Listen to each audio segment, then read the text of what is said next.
You read English perfectly. You listen to podcasts for hours and understand almost every word. But the moment it's your turn to join the conversation, you fall back on what you were taught in school. You mentally review grammar rules, scan through vocabulary lists from online tutorials, and try to construct the perfect sentence in your head. And then your mind goes entirely blank. You freeze. To understand why this happens, imagine reading 100 detailed books about the exact biomechanics of a push-up. You know the precise angle your elbows need to hit. You know how to brace your core. But if you never actually pushed yourself off the floor, your muscles are going to collapse the second you try. English operates the exact same way. You already have the knowledge. The issue is that your lips, your tongue, and your jaw have zero physical training for the speed and rhythm required to actually articulate those words.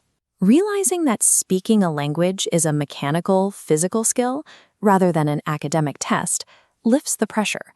You don't need to study harder. You just need to build the hardware. To build that hardware, we have to step away from the textbook and start treating your mouth like an athlete preparing for a sprint. This begins in private, with a dedicated pre-speech warm-up. You spend just 1 minute isolating the exact muscles you're about to use. You stretch your jaw wide, and you do lip rolls, vibrating like a motorbike engine to shake out the tension. There is a very specific physiological rule at play here. A tight, tense mouth is physically incapable of producing fast, fluid speech. Relaxation is what actually enables your speed.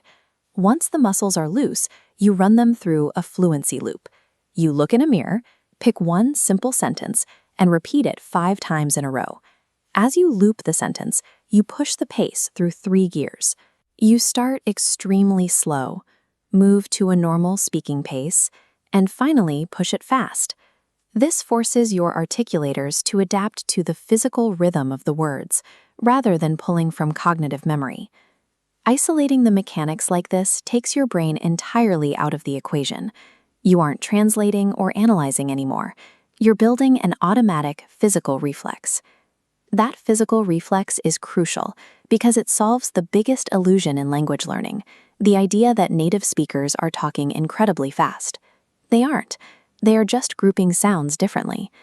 Natural speech isn't delivered word by word. It operates in sound clusters.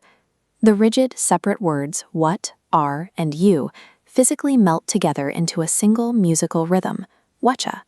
The exact same blending happens when did, you, and eat flow smoothly into didja. You stop trying to pronounce every consonant and start letting the sounds glide into each other. To lock this flow into your muscle memory out in the real world, you use a technique called shadowing. You put on your headphones, listen to native audio, and go about your day. The rule for shadowing is strict. You repeat the audio immediately. You don't pause the track, and you never stop to translate. You just mimic the exact speed and sound as it hits your ears. While your mouth handles the sound, you train your brain by narrating your environment with simple, mundane observations. I'm walking. It's hot. This severs your reliance on translating from your native language. When you physically link those sound clusters in your mouth and passively narrate your daily life in your head, then the mental delay just disappears completely. There is one final barrier. You can have perfectly conditioned vocal cords and flawless muscle memory, but if your brain is paralyzed by fear, it will command your mouth to stay silent. You break that fear by practicing your sentences with extreme emotional variation. You say the exact same phrase as if you are furiously angry, then deeply sad, then totally confused. This forces you to stop speaking in a timid student voice. You must project your words with the dynamic energy of a stage actor. Stumbling over a word in this state isn't an academic failure. It is simply a necessary repetition in your physical training. True fluency is the exact intersection of relentless physical repetition and the courage to actually perform. If you choose action over silence and commit to training your mouth every day, you will stop freezing and you will finally start speaking.